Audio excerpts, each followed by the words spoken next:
भाजपचे वरिष्ठ नेते सुधीर मुनगंटीवार यांनी महाविजयानंतर महाअधिवेशन होणार असल्याची घोषणा केली. त्यांनी सांगितले की आगामी महाअधिवेशनात विविध महत्त्वपूर्ण विषयांवर चर्चा होईल.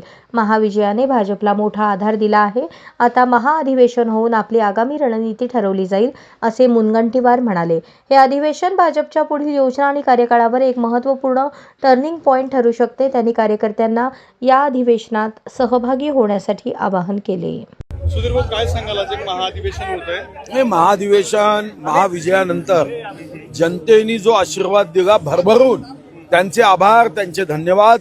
महाराष्ट्राच्या प्रगतीचा संकल्प, कार्यकर्त्यांना सक्रिय सदस्यता व प्राथमिक सदस्यता नोंदणी अभियानामध्ये दिशा देणे व महाराष्ट्र देशातला सर्वात जास्त सदस्य नोंदणीचा प्रदेश करणे, या दृष्टीने आम्ही प्रयत्न करतो. संविधानाची प्रत ठेवण्यात आली आज. नाही, संविधानाचा अमृत महोत्सवी वर्ष आहे.